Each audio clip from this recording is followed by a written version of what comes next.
You know, when you're watching a detective movie, there's always that one inevitable scene. Oh, the corkboard scene. Yes, giant corkboard. Yeah. The camera pans into this dimly lit room, and there's just this massive board on the wall covered in like photographs and maps and little scraps of paper. And the chaotic web of red string. Exactly, the red string connecting everything. And for the whole movie, you've been following these individual, seemingly unrelated cases. But in that moment, when they step back from the board... That's when you see the full pattern. Right. And today, for you listening at home, we are standing in front of that board. If you've been with us on this journey, you know we've spent this deep dive collecting isolated myths from all over. From the Australian outback to the plains of North America, yeah. Right. So welcome to the grand finale. This is episode 11 of the Hidden History video series, and our topic today is 12 civilizations, one pattern.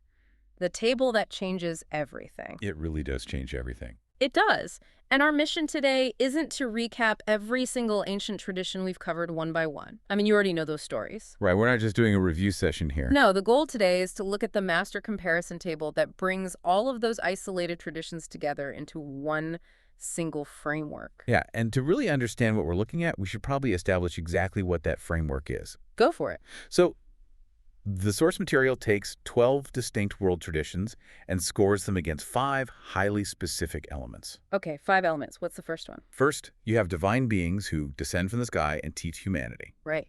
Second, a catastrophic global flood that functions specifically as a divine judgment. Third, a prior race of giants or, like hybrid beings. Okay, check.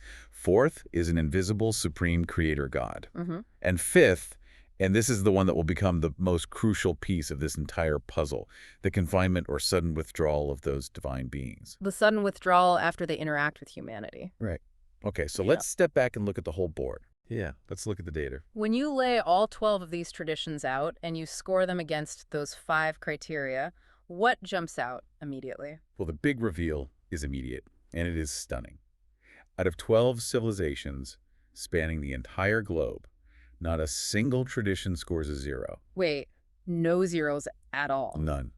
Every single civilization we've looked at preserves at least some version of these 5 core elements. I want you to really visualize this for a second. Nobody scored a 0. Yeah. But the score itself isn't even the most fascinating part, is it? I mean, it's who is actually getting these high scores. Right. That is the absolute crucial distinction here. Because look, if we take cultures that lived right next to each other. Like the Greeks and the Sumerians. Exactly. We fully expect them to share stories. I mean, they shared borders, they fought wars, they had these vast trade routes. Right, they're swapping stories at the ancient equivalent of a truck stop. Yeah. Cultural contact and diffusion perfectly explain why they both have, flood myths or stories about imprisoned gods. That's just history doing its thing. People talk. But then you look at the isolated traditions. Okay, yeah, let's talk about them. The ancient Chinese, who were isolated until about 130 BC, or the Torajans in the highlands of Indonesia, the Native Americans across the Atlantic. And the Aboriginal Australians. Right, who developed in complete, undisputed geographic isolation for 50,000 years. 50,000? Yes, and when you grade their mythologies on this incredibly specific rubric, they score just as high, if not higher, than the connected cultures. That is wild. They regularly hit a 3.5 or higher out of 5. I just need to let that land for a second. We are talking about cultures separated by massive, uncrossable oceans, tens of thousands of years of entirely independent development. Literally opposite sides of the planet. And their report cards look nearly identical to the ancient Near East. It completely defies conventional historical expectation. I mean, I have to push back a little here, though. I'm playing the skeptic. Sure, go ahead. If a culture lives near a river, of course they're going to have a flood myth, right? It's just basic survival anxiety. Or they find a massive woolly mammoth femur in the dirt, their imagination goes wild, and boom, they invent a giant. Right, the psychological explanation. Yeah. Doesn't Carl Jung's theory of the collective unconscious, this idea that human brains are just hardwired to produce the same basic narrative archetypes, doesn't that perfectly explain why everyone has the same myths? It's the default scholarly response for a reason. I mean, Jung's theory absolutely explains the broad similarities. Okay. If you have humans, you have a fear of deep water, you have a fear of terrifying storms, you have a reverence for the sky above you. Right. That's just being human. Exactly. And the fact that there are 0 zeros on this table actually validates Jung's prediction. Oh, so it confirms it. It confirms that human psychology naturally generates these broad archetypes. Mm. But, and this is the key, that validation is actually a trap. Wait, a trap? Because by establishing that humans do naturally generate broad, predictable archetypes based on, survival instincts, it makes it incredibly obvious when a story goes way beyond a natural archetype. Ah, I see. When it gets suspiciously specific. Exactly. It sets the baseline. Yeah. Which brings us to the second structural observation: how these stories actually survive over time. Right, because isolation didn't dilute them. No, it didn't. If these myths were just human psychology spreading slowly out from the Middle East, the signal should get weaker the further away you get. Or it should mutate based on the local environment. Like a game of telephone. Exactly, but it doesn't. Aboriginal Australian traditions were isolated for 50,000 years. Native American traditions for at least 15,000. Yeah. Yet they preserved the framework flawlessly. But how is that mechanically possible? If I tell a story at a dinner party, by the time it reaches the other end of the table, the details are completely different. Right. How does an oral tradition survive for tens of thousands of years without turning into total nonsense? Because we tend to view oral tradition through a modern lens, like you said, a casual game of telephone. But ancient oral traditions function much more like a modern blockchain ledger. A blockchain? Yeah. The stories were heavily ritualized, they were protected by strict tribal taboos, and they were communally verified. So you couldn't just ad-lib it? No. A single bad actor couldn't just change the narrative or forget a detail without the entire community immediately correcting the code of the story, so to speak. Wow. Okay, so we have this incredibly robust preservation system, which brings us to the third structural observation and the element on the table that I think is the most bizarre. The confinement and withdrawal of the divine beings. Yes. It appears in 9 out of the 12 traditions, including all of the completely isolated ones. And this is where the Jungian psychology argument completely falls apart for me. Right. Because I totally buy that the collective unconscious produces a fear of floods. We need water, water can kill us, boom, flood myth. Makes perfect sense. But a psychological archetype for, advanced sky gods who taught us things suddenly getting locked in a subterranean prison. Yeah. That is incredibly specific. Why on earth would the collective unconscious naturally produce a universal fear of underground divine prisons? Well, it wouldn't, and that is the fatal flaw in the psychological argument. Confinement and withdrawal is the one specific element that framework absolutely cannot produce. Because there's no survival value in it. Exactly. There is zero evolutionary or psychological advantage to fearing that the beings who brought you civilization are now locked in a watery abyss or a subterranean cave. Right. It is not a generic human fear. It is a memory of a specific event. And if the structural similarities stretch the limits of coincidence, the actual textual details are what completely break it. The specifics are staggering. Let's dig into some of those highlights from the sources, because the sheer texture of these isolated stories is just mind-blowing. Let's start in North America.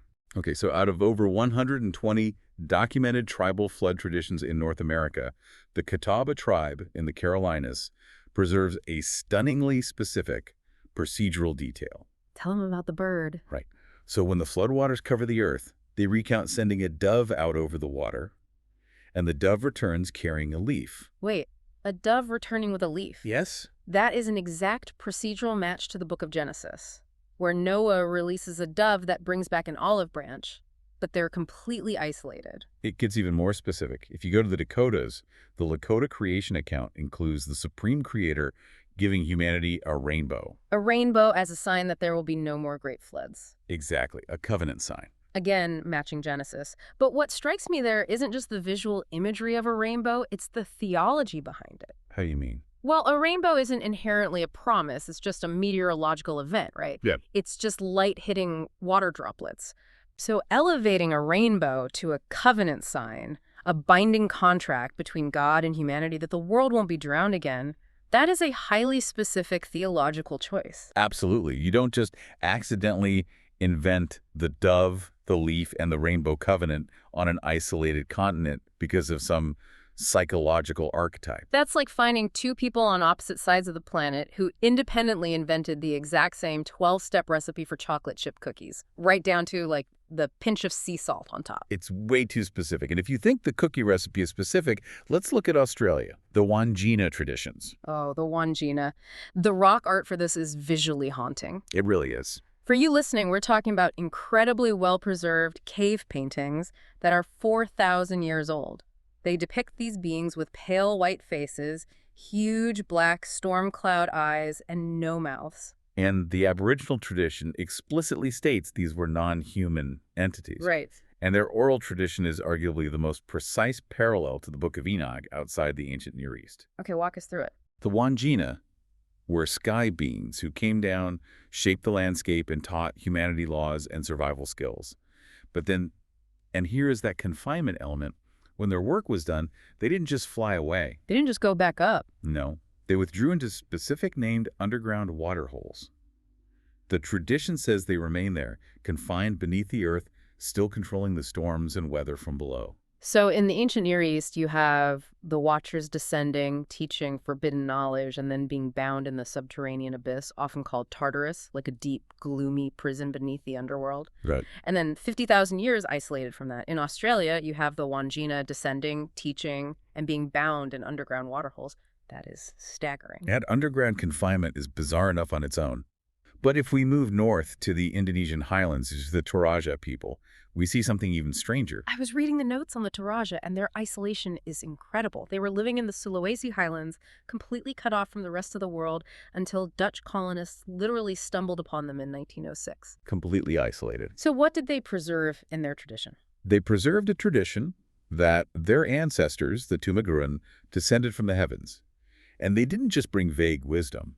They brought a complete, packaged civilizational order. Like how to build houses, establish priesthoods, agricultural laws. Exactly. But what's fascinating here isn't just what they brought. It's where the Toraja claim they came from.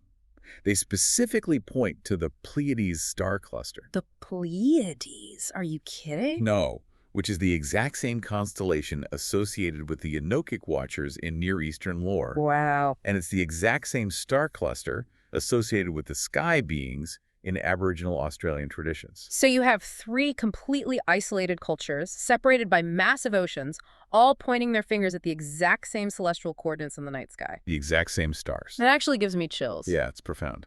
And speaking of Australia, there was another detail from the southeastern region that really caught my eye. The supreme creator figure, Bayame. Ah, Bamey.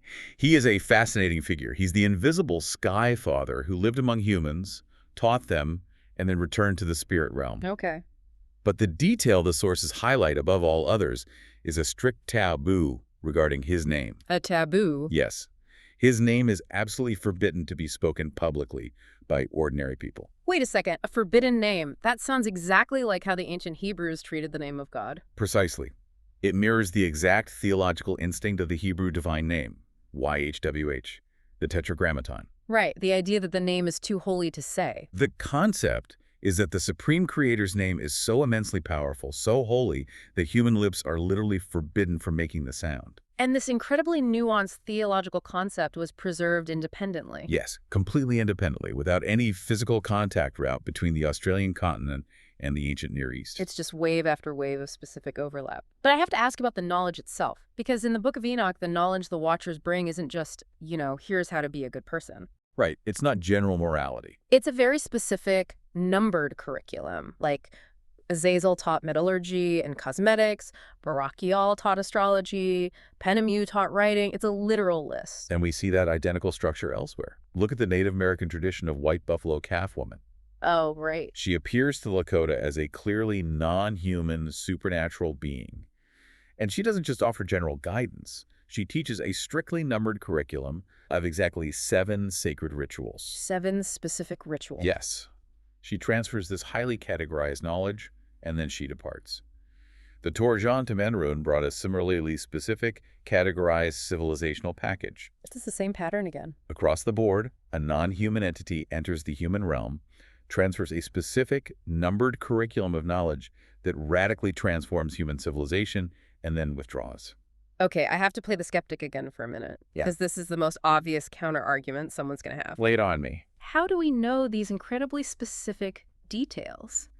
The dove, the leaf, the rainbow covenant, the forbidden name. How do we know they weren't just added later? You mean by missionaries? Yeah, like Early European missionaries show up in the 1700s.